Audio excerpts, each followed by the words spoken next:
I'm currently shooting on this new 16 to 25 F2.8 from Sony. I'm obviously not in my office. I've got this beautiful view, crazy sunset behind me. I'm up in LA for a client job, and I'm staying up in a hotel that goes like 73 floors into the sky. I mean, this is wild. You can see all the way down to the ocean.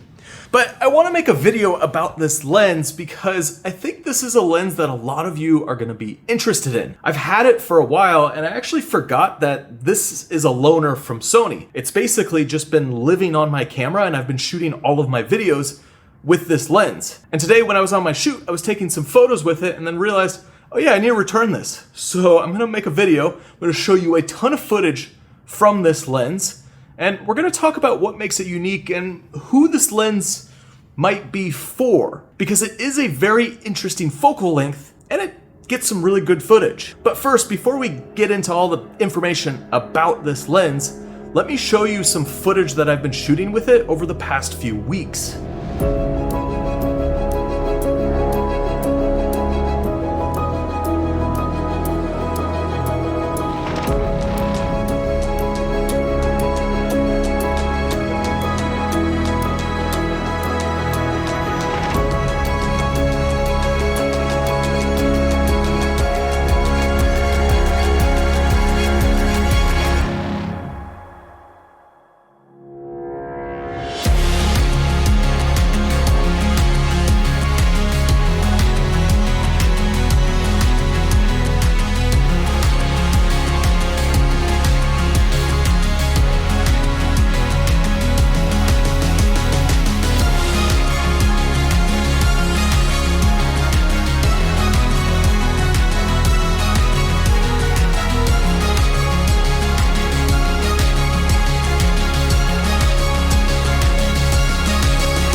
Don't have a tripod right now, and I'm just getting blasted by sunset that's happening. But this is shooting at 16 millimeters at an f2.8. And this is an interesting focal length because there are other lenses that open up to a 16 and give you an f2.8. There's a bunch of others from Sony and other manufacturers, but this lens really solves a problem for a lot of creators because it's small, it's compact, it's an f2.8, so it's fast. It's also a zoom, so you get 16 to 25. Now, this lens is a G lens. It's not a G master, so it's a step down from the really high performance lenses that Sony creates. But as you can see from all this footage that I've been showing, this lens is very good. I haven't noticed a massive difference going from a G to a G master lens, especially with all these newer lenses that are coming out from Sony.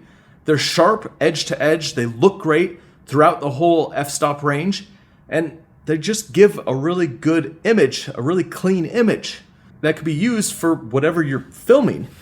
Now, this lens is tiny, it's small, it's compact. It's very similar to the other lens that Sony just came out with recently, which is the 24 to 50. These two work in unison to give you all of the focal range from 16 all the way up to 50.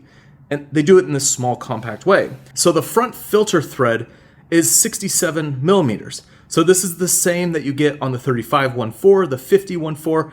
And for me, I prefer to use these lenses that are smaller, that use smaller filters, because overall, it means I have to carry less gear. When I'm using something like the 16 to 35 f2.8, it's an 82 millimeter front element, and it means bigger ND filters, and it just becomes a bigger package overall versus this, which is very much catered towards anyone who wants a small compact lens. Maybe if you're someone who's doing travel, you're always on the go, or if you're someone who's vlogging and you just want a small lightweight setup, like this works great.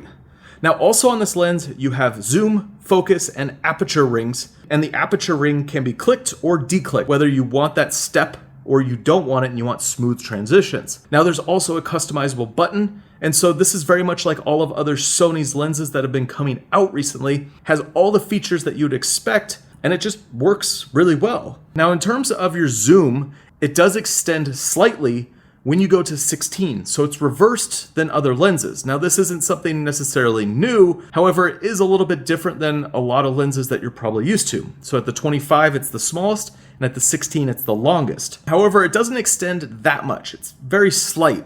So you're not having this huge range of motion when you do zoom between 16 and 25. And the price of this lens is $11.98. So it's not a super cheap lens, but it's also not a super expensive lens. I would say it's somewhere in the middle. Now, I know what some of you are thinking. There are other lenses on the market that are in the same focal range from other companies. There's a Sigma that's a 16 to 28. There's a Tamron that's 17 to 28. And also there's the Sony 16 to 35. Other companies make 16 to 35s, but also Sony does have the cheaper 16 to 35. That's an f4.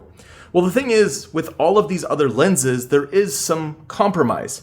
You might get a cheaper lens, but then you don't have access to Sony's better stabilization that you get with communication to the lens that this one has. And also the Sony lens has all of these features built in with the aperture ring, with the customizable button, and it's also just small and compact. So you really have to weigh your options of what is most important. Is it price? Is it size? Is it the speed, the aperture? And this lens really solves a problem for those creators who want a small, compact, wide zoom that opens up to an f2.8. So you get the blurry background, you get the shallow depth of field, while still being a very sharp lens and looks very good.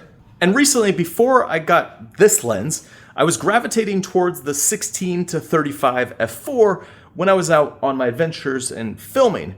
And that's because of the size and weight, it's so small. And the issue with that lens is that it's an f4. So when I'm out on an adventure, when I'm out traveling, it's nice to have the extra stop of light that you get in the 16 to 25 f2.8. And I've worked with the 16 to 35 f2.8. I took it on a trip to Rwanda and shot a whole documentary using that lens. And it's great. It's a fantastic lens. The only issue is when you go to the 16 to 35, it's a bigger, bulkier lens and bigger ND filters. And I don't particularly like the size of it. And so when I was done with that documentary, I returned that lens and I decided I wasn't gonna get it because I like my smaller, compact setup, especially when I'm hand-holding the camera like this, doing vlog style content, walking around, talking to camera, putting it an arm stretch away. And so the lenses that I've been gravitating towards are the 20 to 70 f4, the 16 to 35 f4. However, for vlogging, for this style of content where I want a super wide shot, just kind of talking to camera, walking around,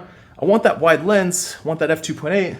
So this lens solves that issue. So what are the downsides to this lens? Well, it's a limited focal range. 16 to 25 doesn't give you a whole lot of range to work with. However, if you're using your clear image zoom or an APS-C crop like I do on my A9 III, well, then you get a little bit more range out of this lens. However, the way I've really been using this 16 to 25 is just my wide lens for making this kind of content, talking to camera, vlogging, just grabbing some wide shots of whatever I'm doing. And so this fits perfect for that. Gives me that 16 millimeter, which is ultra wide, and just a little bit of range to punch in if I need to punch in. And then I'll often carry another couple lenses with me that satisfy the longer focal range. And so I like to use prime, so I usually bring my 35 and my 50 millimeter prime. Or what you could do is pair this with that 24 to 50 2.8, and you have a perfect little travel setup that is two lenses, super small, compact, same filter thread size. It just seems like a great solution. You are someone who's making YouTube style content, you're making content like this, and you don't want to have a huge package. You're taking a small camera like a ZV-E1, a couple small lenses, the microphone. I've shot this all using the Sony M1, and that's it. And you can make great content that has a really good look. And now one of the other downsides is if you're doing gimbal work, because this isn't balanced. So if you do zoom between the 16 and 25, may have to rebalance your gimbal slightly. Now it's not a huge change, but it is something to consider. Whereas the 16 to 35 f4 is perfectly balanced when you zoom. So it just depends on how much gimbal work you're doing and how much you're needing to balance it back and forth. So overall, I'm a big fan of this lens, and I'm gonna purchase one of these because I have to return it tomorrow. And this will probably live on my camera whenever I'm shooting this kind of content and just be an easy lens that I can always take with me. Now, the sun is just about to set over the horizon, and I'm gonna go up to the rooftop. So if you want any more information about this lens, I'll put it down below in the description. And next, you should check out this video right here. which is a complete breakdown of how I shot a documentary when I was in Rwanda. It's that project I talked about earlier using the 16-35. And so I'll see you over there.